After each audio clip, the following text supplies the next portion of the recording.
Hello friends, चॅनलमध्ये पुन्हा एकदा आपल्या सर्वांचं स्वागत. मागे आपण 4th लेक्चरला ओव्हरीचं स्ट्रक्चर डिस्कस केलं होतं, प्रायमरी स्ट्रक्चर, आणि सोबतच आपण पूर्ण फिमेल रिप्रोडक्टिव्ह ऑर्गनचं प्रायमरी स्ट्रक्चर डिस्क्राईब केलं होतं. तर यानंतर या स्लाईडमध्ये, या लेक्चरमध्ये तुमचं काम आहे की ही ॲक्टिव्हिटी, दिलेली ॲक्टिव्हिटी पूर्ण करायची. ठीक आहे. स्टेट बोर्डच्या बुकमध्ये सुद्धा दिलेलं आहे. डिफरंट पार्ट्स काय आहेत, कुठले आहेत, त्यांचं नाव तुम्ही लिहायचा प्रयत्न करा. ठीक आहे. प्रत्येक जागेवर काहीतरी नाव तुम्हाला लिहायचं आहे. हे यावेळेसची तुमची ॲक्टिव्हिटी राहणार आहे. पुढे आपण डिस्कस करू. जो मागचा टॉपिक आपला राहिला होता तो आपल्याला डिस्कस करायचा आहे, structure and development of ovary. ठीक आहे. ओव्हरी काय असते हे तुम्हाला माहिती आहे, त्याचं स्ट्रक्चर कसं असते आणि त्याची डेव्हलपमेंट कशी होती. म्हणजे बर्थ व्हायच्या अगोदर आणि बर्थ झाल्यानंतर सुद्धा रिप्रोडक्टिव्ह ऑर्गन्स मॅच्युअर होण्यापर्यंतची त्याची डेव्हलपमेंट कशी असते हे सगळा पार्ट आपल्याला या लेक्चरमध्ये डिस्कस करायचा आहे. तर आपण एक एक सेंटेन्स करत बघू आणि स्ट्रक्चरसुद्धा बघू काय म्हणणं आहे त्या सेंटेन्सेसचं. Each ovary is a compact structure differentiated into central part called medulla and outer part called cortex. ठीक आहे. प्रत्येक ओव्हरी जी आहे, ठीक आहे, प्रत्येक ओव्हरी जी आहे त्याचा काहीतरी सेंट्रल पार्ट असतो. त्या सेंट्रल पार्टला मेड्युला असं म्हटलं जाते. ठीक आहे. मेड्युला, गाभा काहीतरी भरलेला आहे, त्याला मेड्युला म्हणतात. आणि कॉर्टेक्स तो पार्ट असतो जो त्या मेड्युलाला कव्हर करून ठेवतो. जसं आंबा आणि त्याची कोय, कोयचा जर पार्ट बघितला की नाही तर तो सगळा मेड्युलरी पार्ट कन्सिडर करायचा. एनालॉजी घ्या फक्त एक समजून घ्यायसाठी. आणि कॉर्टेक्स तो पार्ट आहे जो आपण खात असतो. ठीक आहे. आंब्यासोबत कम्पेअर केलेले, फक्त असं ॲक्च्युली काही म्हणत नाही त्याच्यात. प्लांट्सच्या बाबतीत त्याची टर्मिनॉलॉजी वेगळी असते. तर इथे समजून घेण्यासाठी फक्त कॉर्टेक्स काय आणि मेड्युला काय हे दोन टर्म्स तुमच्या लक्षात आले. हा जो मधातला पार्ट जो दाखवतो बघा, इथे मार्क सुद्धा करून ठेवले. मेड्युला काय आहे, मेड्युला आहे इथून इथपर्यंतचा पार्ट ज्याच्यात फक्त ब्लड सप्लाय केलं जात असतो. ठीक आहे. ब्लडचा सप्लाय असतो. आणि कॉर्टेक्स तो पार्ट आहे जिथे एगची डेव्हलपमेंट घडत असते, तो आहे कॉर्टेक्सचा पार्ट. तर हा इथे कॉर्टेक्सचा पार्ट त्यांनी मेन्शन केलेला आहे. दुसरं सेंटेन्स बघा काय म्हणते. The cortex is covered externally by a layer of germinal epithelium. अशी इपिथेलियम ज्याच्यातून जर्मिनल सेल्स बनतात, अशा प्रकारच्या इपिथेलियल लेअरपासून कव्हर असलेला कॉर्टेक्स असतो. ठीक आहे. हा इथे दिलेला आहे, कव्हर केलेला पूर्ण आहे. ही जी पूर्ण लाईनिंग आहे ना, ही पूर्ण लाईनिंग जर्मिनल एपिथेलियम पासून बनलेली आहे. हे लक्षात ठेवा तुम्ही. हे इथे मार्क केलेलं आहे, जर्मिनल एपिथेलियम पासून बनलेली पूर्ण लाईनिंग आहे. त्यानंतर येतो the stroma or loose connective tissue of the medulla has blood vessels, lymph vessels and nerve fibres. तर याच्यात काय काय असते. पहिली गोष्ट तर लक्षात ठेवा, कनेक्टिव्ह टिश्यू आहे. ब्लड सुद्धा एका प्रकारचं कनेक्टिव्ह टिश्यू आहे. ठीक आहे. तर मेड्युलामध्ये कनेक्टिव्ह टिश्यूज असतात. कसल्या कनेक्टिव्ह टिश्यूज, तर त्याच्यात आहेत काही blood vessels, lymph vessels, nerve fibres, हे सगळे असतात मेड्युलामध्ये. ह्याच्या व्यतिरिक्त मेड्युलामध्ये काहीही नसते, ही गोष्ट लक्षात असू द्या. मेड्युलाला सोबत काय म्हणतात, स्ट्रोमा किंवा लूज कनेक्टिव्ह टिश्यूज. ठीक आहे. लूज कनेक्टिव्ह टिश्यूज कशातले, ओव्हरीमधले. त्यानंतरचा पॉईंट आहे the outer cortex is more compact and granular. हा जो कॉर्टेक्सचा पार्ट आहे ना, त्या कॉर्टेक्समध्येही आउटर आणि इनर पार्ट बनतो. आउटर पार्ट म्हणजे थोडा बाहेरचा पार्ट. हा जो बाहेरचा पार्ट आहे हा खूप कॉम्पॅक्ट असतो, सख्त कडक असतो आणि ग्रॅन्युलर असतो. ग्रॅन्युलर याच्यासाठी म्हटलेलं, कधीतरी कोणीतरी खूप जुन्या काळात मायक्रोस्कोप खाली याचं स्ट्रक्चर बघायचा प्रयत्न केला असणार, तर त्याच्या लक्षात आलं की इथे सेल्स खूप आहेत, तर त्या कारणाने त्याने याला नाव दिलं ग्रॅन्युलर आहे. पण असं काही असलं आजच्या काळात आपण असं नाव देऊ शकत नाही, पण त्या काळाच्या हिशोबाने जसं बुकमध्ये आजही लिहिलेलं आहे ते तुम्ही लक्षात ठेवा की कॉम्पॅक्ट आहे आणि ग्रॅन्युलर आहे. It shows large number of tiny masses of cells. खूप खूप सारे सेल्स असतात त्याच्यात, छोटे छोटे छोटे छोटे सेल्स असतात. आणि त्या सेल्सला काय म्हणतात, ओव्हरियन फॉलिकल्स म्हणतात. ठीक आहे. जर तुम्ही त्याला बघितलं, झूम करून बघितलं, तर तुम्हाला असं काही छोटे छोटे सेल्स दिसतील. ठीक आहे. हे असतात ओव्हरियन फॉलिकल्स. ठीक आहे. असे सेल्स, या सेल्सला मॅच्युअर नाही झालेले ते अजून, आहेत तो ओव्हरीजच पण मॅच्युअर नाही झालेल्या, म्हणून त्यांना ओव्हरियन फॉलिकल्स असं म्हणतात. ठीक आहे. तर त्याचा पॉईंट येतो, these are collectively form from the immature ova originated from cells of dorsal endoderm of yolk cell. आता हा पॉईंट समजून घ्यायसाठी तुम्हाला पुढची स्लाइड दाखवतो काय आहे तर. ठीक आहे.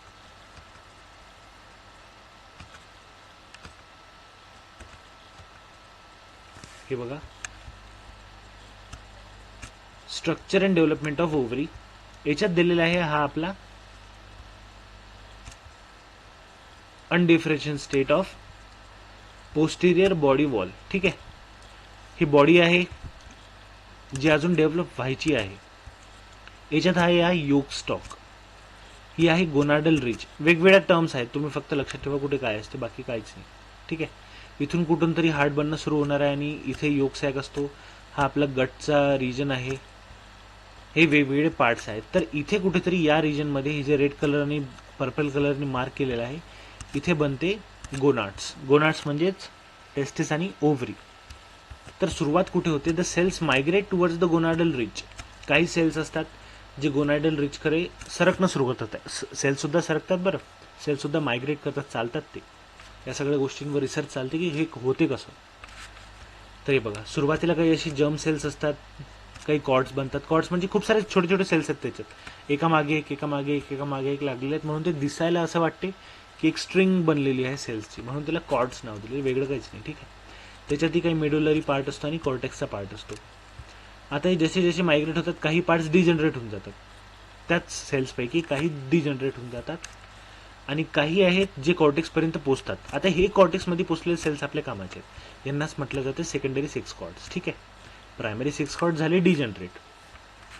आता त्यापैकी काही सेल्स रूप घेतात प्रीमॉर्डियल जर्म सेल्सचं. असे सेल्स जे पुढे चालून एग्स बनवणार आहेत. ठीक आहे. तर आता हे जे प्रीमॉर्डियल जर्म सेल्स आहेत त्यांनाच म्हणतो आपण उगोनिया. उगोनियापासून पुढे चालून बनतात oocytes. ठीक आहे. oocytes म्हणजेच एग सेल्स. येत्या लक्षात इथपर्यंत? ठीक आहे. हे बाकीचा पार्ट काही इतका कामाचा नाही आहे, पण तुम्ही लक्षात ठेवा की काही प्रीमॉर्डियल फॉलिकल्स असतात. ठीक आहे. काही प्रीमॉर्डियल फॉलिकल्स असतात आणि त्या प्रीमॉर्डियल फॉलिकल्समध्ये इन्क्लुडेड काय काय आहे? oocyte आणि फॉलिक्युलर सेल्स. oocytes आतल्या भागाला असतात, फॉलिक्युलर सेल्स त्याला कव्हर करतात. हा पॉईंट महत्त्वाचा लक्षात असू द्या. ठीक आहे. बघा, the cells migrate to the gonadal ridge. Point तुमच्या लक्षात आले असणार. गोनाडल रिच काय आहे आणि सेल्स कुठे मायग्रेट करत आहे, कोणत्या सेल्सबद्दल बोलत आहेत ते. सेल्स कोणचे? हे सेल्स. ठीक आहे. 6 कॉर्डमधले सेल्स. इथे सुद्धा सेल्स आहेत बरं. Gonadal ridge during embryonic development and divide mitotically. Mitosis होते and now these cells are called oogonia. या सेल्सला काय म्हटलं जाते? उगोनिया म्हटलं जाते. ठीक आहे. हे प्रीमॉर्डियल जर्म सेल्स जे आहेत त्यांना म्हटलं जाते नंतर oogonia. As the oogonia continues to grow in size, size मोठी होत असते त्यांची, they are surrounded by a layer of granulosa cells and form the rudiment of ovarian follicles. Ovarian फॉलिकल्सचे ते रुडिमेंटरी ऑर्गन म्हणतात, म्हणजेच पुढेच असे ऑर्गन्स, म्हणजे असा स्ट्रक्चर जो पुढे चालून काहीतरी बनवणार आहे. सध्या तरी तो निकामी आहे. फायनल पॉईंट काय म्हणतो? The process of oogenesis starts much before the birth of the female baby and by the end of 12th week the ovary is fully formed. 12व्या आठवड्याला, हे बघा 8th प्लस दिलेला आहे, 8th वीक पासून ovarian differentiation सुरू होते. बर्थच्या अगोदर सुद्धा फिमेलच्या बॉडीमध्ये एक बनणं सुरू असते, पण जसा जसा 12वा आठवडा येतो ओव्हरी पूर्णपणे बनलेली असते. हीच आहे ओव्हरी. ठीक आहे. हा जो पूर्ण स्ट्रक्चर तुम्हाला दिसत आहे हे पूर्ण ओव्हरीच आहे. ठीक आहे. हा ओव्हरी आहे. याच्यात हे ओव्हरीची फॉलिकल्स बनलेले आहेत. त्या ओव्हरीमध्ये it has more than 2 million primordial follicles. असे जे फॉलिकल्स दाखवले ना प्रीमॉर्डियल फॉलिकल्स, हे जवळपास 2 मिलियन असतात, त्याच्यापेक्षाही जास्त. ठीक आहे. 2 मिलियन म्हणजे 2 × 10⁶ नंबर्स लक्षात ठेवायचे. ओके, आलं लक्षात? या पुढचा point, structure and development of ovary continue केलेला आहे. जर्मिनल इपिथिलियल सेल्स जे असतात, म्हणजे germinal epithelium, give rise to group of oogonia projecting in to the cortex in the form of cords called egg tubes of Pfluger cells. Pfluger कोणी scientist होतं त्याने नाव दिलं. त्याला दिसलं की काही सेल्स आहेत जे एक लंब्या कॉर्डसारखे प्रोजेक्ट होतात म्हणजे असे बाहेर निघतात, म्हणजे सेल्सपासून बनलेले असे छोटे छोटे सेल्स, छोटे छोटे सेल्स असे खूप सारे असतात. त्यांनी फक्त नाव दिलं, केलं काय म्हणायचं, ट्यूबसारखं दिसतं म्हणून त्यांनी नाव दिलं एक ट्यूब. कोणी नाव दिलं, फ्लगरने नाव दिलं म्हणून त्याच्या नावावर पडलं फ्लगर सेल्स. ठीक आहे, म्हणून त्याला नाव कॉर्डसुद्धा म्हणतात. पण त्यावेळेस मायक्रोस्कोप काही इतकी खास नव्हती, भयंकर क्लिअरिटी नव्हती, म्हणून जे दिसलं त्याच्या भरोशावर नाव दिलं जात होतं. आता पुढचा पॉईंट काय डिस्कस करतो, each cord at its end has a round mass of oogonial cells. त्याच्या शेवटी जर तुम्ही बघितलं की नाही, तर तुम्हाला असा राऊंड मास दिसणार आहे बघा. असे सेल्स असतात, खूप छोटे छोटे सेल्स असतात, आणि त्याच्या शेवटी असे खूप सारे सेल्स जमा झालेले असतात त्या सेलच्या शेवटी. तर वरचा पार्ट जो आहे तो ट्यूबसारखा दिसतो, आणि खालचा जो पार्ट आहे तो एका नेस्ट सारखा दिसतो, म्हणून त्याला नाव दिलं एगचा नेस्ट. हे बघा, राऊंड मास ऑफ उगोनियल सेल्स, असे सेल्स जे एग बनवतील, म्हणून एगचा नेस्ट असं नाव देण्यात आलं. ते डेव्हलप चालून पुढे एग बनवतात. पुढचा point, each primordial follicle has at it centre a large primary oocyte. हे बघा, आता हा एग नेस्ट इथे डिनोट केलेला आहे. याच्या मधात एक असा सेल असतो जो ॲक्च्युली पुढे चालून एक oocyte, वायबल oocyte बनवणार आहे, जिवंत एग बनवणार आहे. ठीक आहे, आता त्याच्या आजूबाजूला बरेचसे सेल्स असतात जे सिंगल लेअरमध्ये असतात, आणि ते फ्लॅटसुद्धा असतात. त्या सेल्सला म्हणतात फॉलिक्युलर सेल्स. हे बघा, या डायग्राममध्ये तुमच्या काही गोष्टी लक्षात येतील. हे बघा, प्रीमॉर्डियल फॉलिकल्स खूप छोटे छोटे सेल्स आहेत, तरी सेल्स दिसतात. ते ओव्हरियन कॉर्टेक्सपर्यंत येता काही त्यांच्या सेल्सची आबादी खूप वाढून जाते. बघा, खूप सारे सेल्स ग्रुपमध्ये येतात. बघा प्रायमरी फॉलिकल्स कसे दिसतात. हे बघा, प्रायमरी oocyte बनणं इथं सुरू होऊन जातो. आता या पुढचं जे पार्ट आहे तुम्हाला अजून पुढच्या स्लाइडमध्ये जसं जसं आपण डिस्कस करू तसं तसं लक्षात येऊन जाईल. The primary oocyte starts with its mitotic division but gets arrested at meiosis 1. हा टॉपिक आपण जेव्हा oogenesis कसं होत असते हे डिस्कस करू तेव्हा तुमच्या लक्षात येऊन जाईल की मायटोसिस 1 मध्ये कुठे नेमकं तो कसा डिवाइड होतो, काय डिवाइड होतो आणि कुठे थांबतो, हा सगळा पार्ट तेव्हा लक्षात येऊन जाईल. तुमच्या इथे लक्षात ठेवण्यासारखं इतकंच आहे की फीटल ओव्हरीमध्ये, ठीक आहे, फीटस जेव्हा असतो बेबी, तेव्हा फीटल ओव्हरीमध्ये जवळपास 2 मिलियनच्या जवळपास प्रायमरी फॉलिकल्स असतात. ठीक आहे, बर्थ होता ते 1 मिलियनच राहतात, आणि जोपर्यंत प्युबर्टी येते तोपर्यंत फक्त 40,000 उरतात त्याच्यातले. हा सिक्वेन्स लक्षात ठेवा. आता असं का बरं, तर याच्या मागे बरेचसे काही कारणं आहेत, ते आपल्या सिलेबसमध्ये डिस्कस केलेले नाही आहेत. आणि पण या फिनॉमिनाला काय म्हणतात, हे जे रेग्युलर डिस्ट्रक्शन आहे ना सेल्सचं, इतके सारे सेल्स जे मरण पावतात त्याला काय म्हणतात, तर याला म्हणतात ॲट्रेसिया. ठीक आहे, नाव लक्षात ठेवा. प्रीमॉर्डियल फॉलिकल्सच्या डिस्ट्रक्शनला ॲट्रेसिया म्हणतात, इतकं लक्षात असू द्या. आता हा प्रीमॉर्डियल फॉलिकल दिसतो कसा डिस्कस केलं होतं आपण. एक मधात खूप मोठा सेल्स असतो ज्याला प्रायमरी oocyte म्हणतात. हा बघा प्रायमरी oocyte. ठीक आहे, आणि आजूबाजूला खूप फ्लॅट सेल्स असतात, खूप सारे फ्लॅट सेल्स असतात. या फ्लॅट सेल्सला काय म्हणतात, फॉलिक्युलर सेल्स. हे बघा इथे दिलेलं आहे फॉलिक्युलर सेल्स.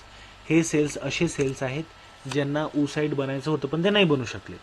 ठीक आहे, प्रोग्रॅम्ड असते हे सगळं, कोण बनणार आहे कोण नाही बनणार आहे, आजूबाजूला कोणते फॉलिक्युलर सेल्स बनणार आहे, सगळं प्रोग्रॅम्ड असते. आणि फॉलिक्युलर सेल्सला लागूनच बेसमेंट मेम्ब्रेन आहे. हे बघा बेसमेंट मेम्ब्रेन आहे. बेसमेंट मेम्ब्रेन म्हणजे जसा फ्लोअर असतो की नाही, त्या फॉलिक्युलर सेल्सच्या अटॅचमेंटसाठी फ्लोअर आहे तो बेसमेंट मेम्ब्रेन.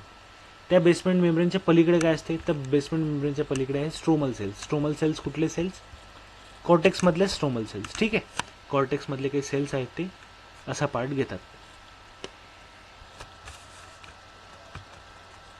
हे बघा, लेट प्रायमरी फॉलिकल कसा असतो, हे आहेत ग्रॅन्युलोसा सेल्स. त्याचमुळे त्याला ग्रॅन्युलर स्ट्रक्चर असं डिस्क्राईब करण्यात आलं. ही आहे बेसमेंट मेम्ब्रेन. हा आहे आपला प्रायमरी oocyte.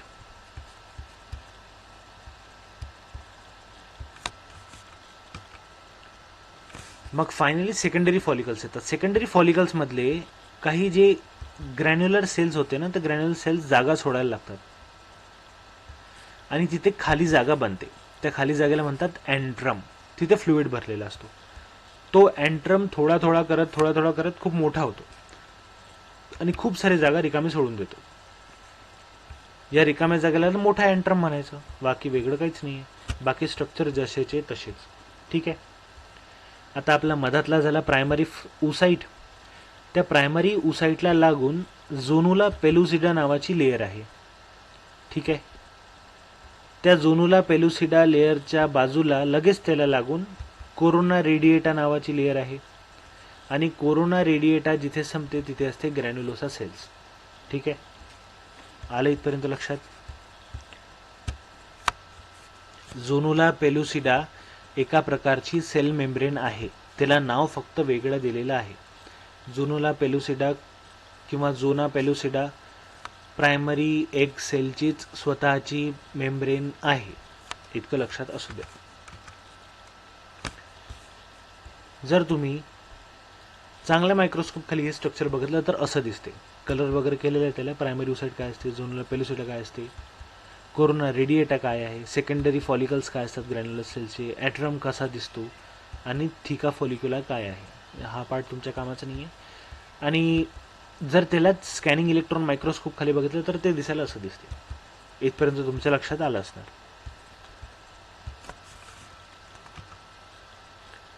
आता इथे सुद्धा टॉपिक आपला कंटिन्यू होता आणि आपल्याला बघायचे डेव्हलपमेंट कशी होते प्रीमॉडियल फॉलिकल्सचं मॅच्युअर फॉलिकलमध्ये. ओव्हरी तुम्हाला माहिती आहे. आपण एक ट्यूब कशी बनते, एग नेस्ट कसं असते ते सगळं डिस्कस केलं. हे बघा, एक ट्यूब म्हणजेच ओव्हरिजिनस ट्यूब. एग नेस्ट काय असतो, प्रायमरी फॉलिकल्स कसे बनतात, त्याची सिंगल लेअरपासून बनलेली सेल्स. डबल लेअर फॉलिकल्स म्हटलेले आहेत आता, म्हणजेच इथे ग्रॅन्युलर सेल्स बनलेले असतील. ते फॉलिकल अजून थोडी मोठी होती बघा, ॲट्रम वगैरे बनलेलं आहे. फायनली एक अशी जागा बनते जिला आपण ग्राफियन फॉलिकल म्हणतो. ठीक आहे. हा सगळं पार्ट आपण आता डिस्कस करू थोडं थोडं. The development of primary follicles into mature or Graafian follicles restarts with the onset of puberty. सगळेचे सगळे सेल्स एका स्टेजपर्यंत थांबलेले असतात. ती स्टेज संपली, प्युबर्टी आली की सेल्स लगेच पुढे सरकतात आणि ग्राफियल फॉलिकल बनवणं सुरू करतात. ठीक आहे. सेकंडरी रूसाईटपर्यंत सगळे थांबलेले असतात. त्यानंतर ग्राफियन फॉलिकल बनणं सुरू होतं. त्याच्या पुढची डेव्हलपमेंटल स्टेज हार्मोन्सच्या चेंजेसमुळे सुरू होऊन जाते. त्याच्या अगोदर काही सुरू होत नाही. During each menstrual cycle, one of the primordial follicles starts growing into Graafian follicle. Primordial follicle आपण बघितले, त्यानंतर बनणं सुरू होतं ग्राफियन फॉलिकल. सायंटिस्टनी शोधून काढलं, त्याचं नाव ग्राफियन होतं म्हणून त्यांनी नाव टाकून दिलं ग्राफियन फॉलिकल. ठीक आहे. इन ईच सायकल, प्रत्येक मेन्स्ट्रुअल सायकलमध्ये alternately one of the two ovaries produce Graafian follicle. दोन ओव्हरीज असतात फिमेलकडे, एक इकडे आणि एक लेफ्ट आणि राईट ओव्हरी. ठीक आहे, बरोबर आहे. त्यापैकी अल्टरनेटली या महिन्याला एक तर दुसऱ्या महिन्याला लेफ्ट असं बनणं चालू असते. ग्राफियन फॉलिकलची डेव्हलपमेंट चालू असते त्यांच्यात. The first menstrual cycle or main arch, म्हणजेच पहिली मेन्स्ट्रुअल सायकललाच काय म्हणतात, मेन आर्च म्हणतात. ठीक आहे, menarche begins normally at the age of 13. 13+2 समजून घ्या, म्हणजे 11 ते 15च्या वर्षात कुठेही सुरू होऊ शकते. पर्सनवर डिपेंड करते. डाएट चेंजेस, एक्सरसाइज करता नाही करत, लाईफस्टाईल काय आहे, एज काय आहे, कुठे राहतात, इंडियन पॉप्युलेशन आहे की युरोपियन पॉप्युलेशन आहे की आफ्रिकन पॉप्युलेशन आहे, त्याच्यावर डिपेंड करते. ते एज व्हेरी करते. ठीक आहे. असं काही हार्ड अँड फास्ट हा बिलकुल 13 इयर्सचाच डेटा नाही आहे. आणि स्टॉप जिथे होते, स्टॉप होण्याची एज 45 to 55 आहे. तेही डेमोग्राफिक्सवर डिपेंड करत असते. त्या एजला म्हणतात मेनोपॉज. ठीक आहे. जिथे मेन्स्ट्रुअल सायकल येणे बंद होते त्याला मेनोपॉज म्हणतात. जिथे स्टार्ट होते त्याला मेन आर्च म्हणतात. इतकं लक्षात असू दे. आणि काही पिरियड असतो जो प्रोडक्टिव्ह असतो. ठीक आहे. प्रोडक्टिव्ह ते मेन आर्च ते मेनोपॉजचा जो पिरियड आहे त्याला रिप्रोडक्टिव्ह एज म्हणतात. जिथे अप्रॉक्सिमेटली 32 इयर्सपर्यंत चालते. आता या टाईममध्ये एक फिमेल जवळपास 416 एग्स बनवते. कसे बनवते? 32 × 13 416 एग्स बनतात प्रत्येक महिन्याचे. पकडून घ्या तर तुम्ही किती बनत असतील. हा डायग्राम आपण बघितलेला, डिस्कस केलेला आहे. ठीक आहे. प्रायमरी फॉलिकल काय असतो, लेट प्रायमरी फॉलिकल्स काय असतात, ग्राफियन फॉलिकल काय असतो. ठीक आहे. मॅच्युअर फॉलिकल म्हणजेच ग्राफियन फॉलिकल. अशी कॅव्हिटी मोठी होताना दिसायला सुरू झाली की त्याला ग्राफियन फॉलिकल आपण म्हणू शकतो. आता ओव्हरीची हिस्टॉलॉजी आणि मॅच्युअर फिमेलमध्ये ही कशी असते हे आपल्याला डिस्कस करायचं आहे. पण पुढच्या लेक्चरला यामध्ये आपल्याला काय क्वेश्चन्स बघायला भेटतील आणि काय आन्सर बघायला भेटतील की काय चेंजेस होतात मॅच्युअर ओव्हरीमध्ये जेव्हा प्रायमरी कॉर्टेक्समध्ये काय चेंजेस होतं, म्हणजे ओव्हरीमध्ये प्रायमरी कॉर्टेक्स जो असतो ना, ओव्हरीमध्ये कॉर्टेक्स रिजन आहे ना, तर त्या कॉर्टेक्स रिजनमध्ये प्रायमरीली काय चेंजेस होतं ते आपल्याला बघायचे आहे. कशाच्या बाबतीत, तर डेव्हलपमेंटच्या बाबतीत ऊ साईट संबंधित. ऊ साईट कसा डेव्हलप होतो हे याचे स्टेजेस आपल्याला बघायचे, ते आपण आता पुढच्या लेक्चरला बघू. लेक्चर बघण्यासाठी थँक्यू. प्लीज सबस्क्राईब करा. काही कमेंट्स असतील, काही डाऊट्स असतील तर मला कळवा. मी नक्कीच प्रयत्न करेन की तुमचे प्रत्येक डाऊट सॉल्व्ह करायचे. Okay, thank you so much.